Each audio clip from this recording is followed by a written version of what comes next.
Aku dibawa ke sebuah lorong yang maha gelap, dan ternyata di situ adalah tempat perjalanan para arwah. Aku lihat orang-orang yang rumahnya jauh dari masjid, mereka mendapatkan yang lebih banyak daripada aku. Aku menyesal, kenapa aku tidak punya rumah yang lebih jauh dari masjid agar aku bisa berjalan lebih jauh. Orang itu sangat beruntung, sementara aku bersedekah sedikit. Lalu aku menyesal, kenapa aku mensedekahkan yang bekas, kenapa aku menyedekahkan yang sisa, kenapa aku menyedekahkan yang sudah biasa, kenapa bukan yang terbaik yang aku punya. Itu bisa aku nikmati, itu bisa aku miliki. Alhamdulillah, Alhamdulillah, Alhamdulillah, Alhamdulillah, Alhamdulillah,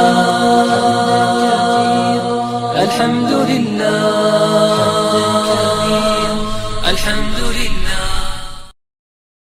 Al-waqtu kas-saif, in lam taqta'hu qata'aka.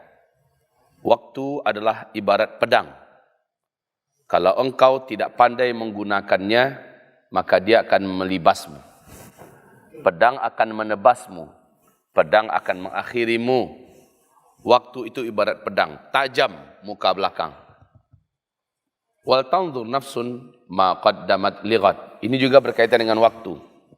Yang telah berlalu hendaknya menjadi pelajaranlah bagi orang-orang yang hidup sekarang untuk masa depannya.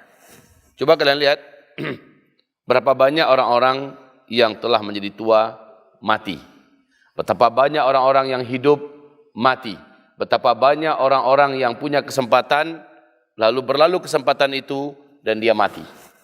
Waktu sangat kuat. Waktu itu sangat kejam. Waktu itu tidak memberikan sedikit pun tangguh.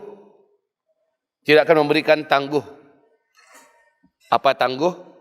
Tidak akan memberikan kesempatan kita menunda-nunda. Waktu tidak ada, dia tetap berjalan. Kita manfaatkan waktu itu atau tidak, dia tetap berjalan. Tahu-tahu berjalanlah hari berganti hari.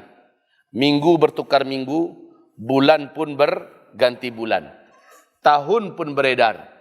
Dan kita beranjak menuju dewasa.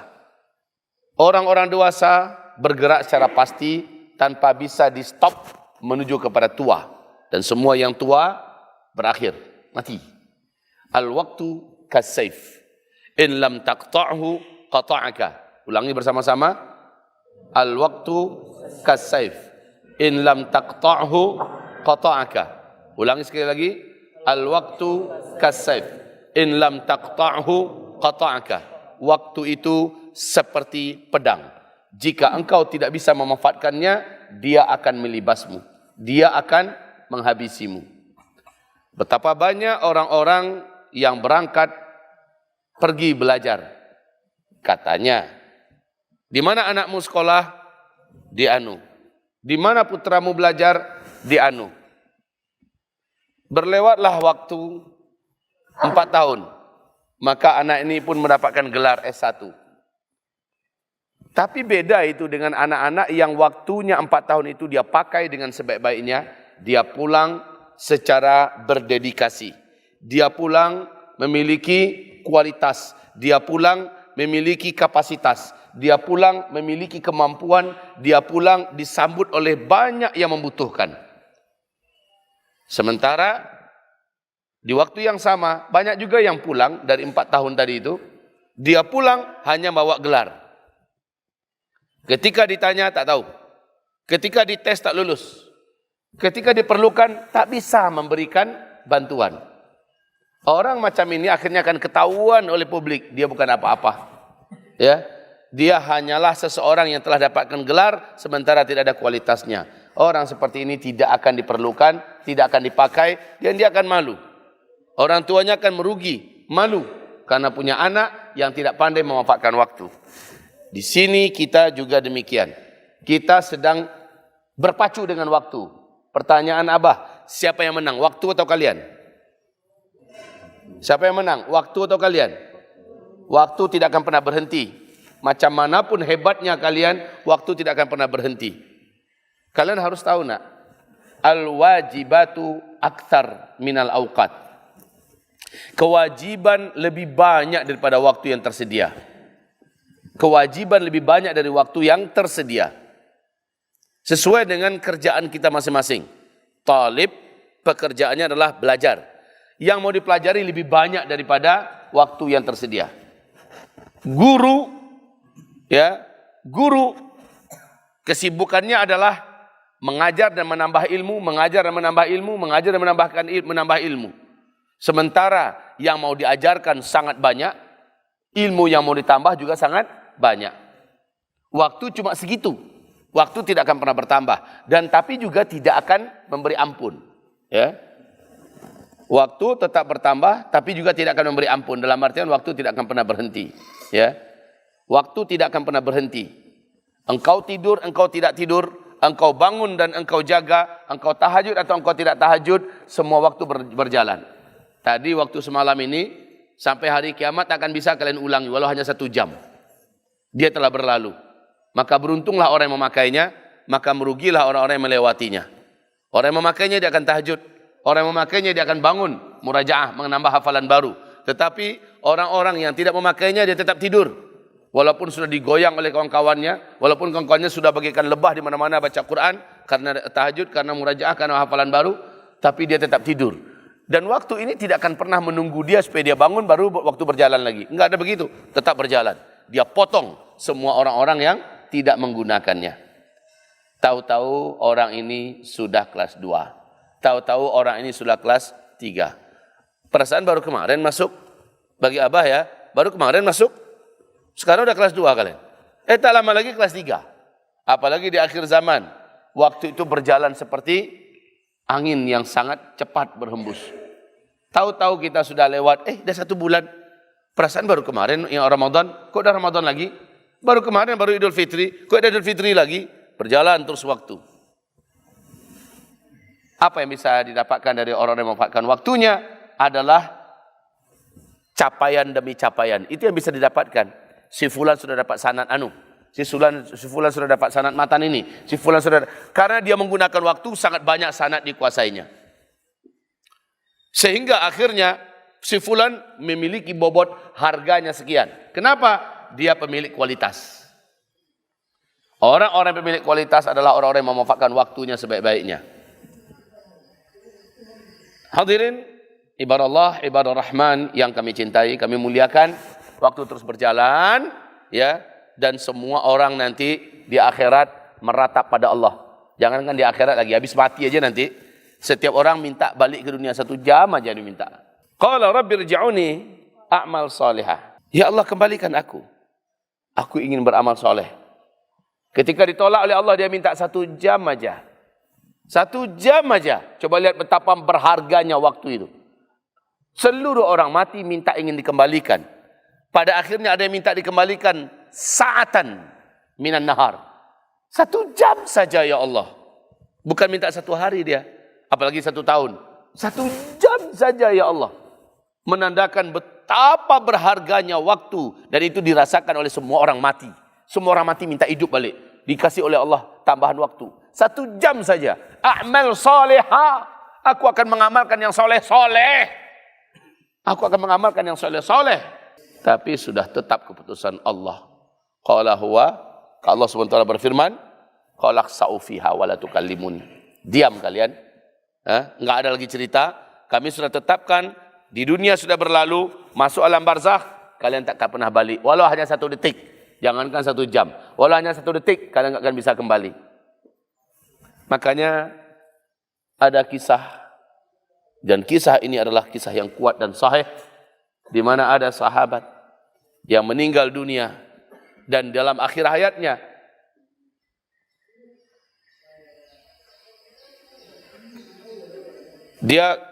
menjelang dia meninggal dunia, di akhir hayatnya, dia tidur. Di dalam tidurnya, orang-orang yang bangun mendengarkan dia berkata, aduhai, kenapa tidak lebih jauh? Tak lama kemudian dia berkata lagi dalam tidurnya, orang-orang mendengar ya, yang bangun mendengar, aduhai, kenapa tidak lebih banyak? Kemudian dia berkata lagi setelah itu, aduhai, kenapa tidak lebih, kenapa bukan yang lebih baru? Kenapa tidak lebih jauh? Kenapa tidak lebih banyak? Kenapa tidak yang paling baru? Yang paling bagus, yang paling baru. Dia adalah orang yang soleh, dia adalah orang yang baik, orang yang taat. Bangun dia tidur, ini tak lama menjelang dia meninggal dunia. Bangun dia dari tidur, bertanyalah orang-orang kepadanya, ya, bertanyalah orang-orang kepadanya. Orang bertanya kepadanya, apa yang engkau katakan? Engkau mengatakan, kenapa tidak lebih jauh? Kenapa tidak lebih banyak? Kenapa tidak yang baru? Apa yang engkau lihat? Apa dia berkata? Aku melihat bahwa aku telah mati. Aku melihat bahwa aku telah mati. Aku dibawa ke sebuah lorong yang maha gelap. Dan ternyata di situ adalah tempat perjalanan para arwah. Aku melihat ternyata langkah demi langkahku ke masjid seluruhnya bernilai dan sangat mahal harganya. Sayangnya langkah-langkahku ke masjid dekat sekali. Aku berharap kalau rumahku paling jauh dari masjid, sehingga langkahku jangan banyak menuju ke masjid. Lalu inilah yang kusesali, aku lihat orang-orang yang rumahnya jauh dari masjid, mereka mendapatkan yang lebih banyak daripada aku. Aku menyesal, kenapa aku tidak punya rumah yang lebih jauh dari masjid agar aku bisa berjalan lebih jauh. Makanya dalam hadis disebutkan orang yang punya kendaraan ke masjid, orang yang jalan kaki ke masjid jauh lebih mahal dan jauh lebih tinggi kemuliaan, harga dan pahala untuk orang yang jalan. Terus yang kedua, aku melihat bahwa sedekahku sangat sedikit. Aku melihat bahwa sedekahku sangat sedikit. Orang-orang punya sedekah banyak dan itu sedekah berlomba-lomba menyelamatkannya, berlomba-lomba melindunginya, berlomba-lomba membahagiakannya, berlomba-lomba menjadi senjatanya. Orang itu sangat beruntung, sementara aku bersedekah sedikit. Sehingga aku berkata, aduhai, kalaulah lebih banyak, kalaulah sedekahku dulu banyak ketika aku hidup di dunia. Dan yang terakhir, aku mengatakan, kenapa bukan yang lebih baik? Kenapa bukan yang lebih bagus? Kenapa bukan yang lebih baru? Aku melihat orang-orang dengan kendaraan-kendaraan yang bagus, dengan fasilitas-fasilitas yang bagus, dengan barang-barang yang bagus, ya. Ternyata itu adalah yang mereka sedekahkan ketika mereka di dunia, ya. Lalu aku menyesal kenapa aku mensedekahkan yang bekas? Kenapa aku menyedekahkan yang sisa? Kenapa aku menyedekahkan yang sudah biasa? Kenapa bukan yang terbaik yang aku punya? Karena itu bisa aku nikmati, itu bisa aku miliki. Inilah penyesalan orang yang sudah mati. Tapi untung beliau dimatikan oleh Allah hanya dalam mimpi. Tapi ingat ya, ketika Allah mematikan seseorang dalam mimpi, lalu dia dibawa ke perjalanan alam barzah, wallahi dia benar-benar sedang dalam proses menuju ke alam barzah. Dia bisa melihat apa yang ada di alam barzah. Jadi kalau kalian mimpi dibawa ke alam barzah, kalian ada di alam barzah. Ya, kalau kalian mimpi dibawa ke neraka, kalian benar-benar melihat neraka. Kalau kalian mimpi dibawa ke surga, kalian benar-benar sedang diajak kepada salah satu di antara taman-taman surga. Nah, ini orang melihat. Syukurnya dan nasib baiknya dia dikembalikan, dalam artian dia masih di dunia, sehingga ingat oleh dia apa yang disaksikannya tadi. Kalau Rasulullah SAW dalam keadaan bangun begini dan nyata, ya, kalau Rasulullah SAW bisa melihat surga dalam keadaan nyata begini, Rasulullah bisa melihat neraka dalam keadaan nyata begini. Tapi kalau kita hanya begitulah paling-paling, cuplikan sedikit. Mungkin kita di neraka atau mungkin kita di surga. Lalu Allah kembalikan kita ke dunia sehingga kita tersadar. Masih ingat enggak dengan sahabat yang dibawa jalan-jalan akhirnya ketemu dengan hurul ain? Nama hurul ainnya adalah Ainu Mardiyah. Ada ingat dengan sahabat? Habis itu dia besoknya mau berjihad ya. Besoknya mau berjihad.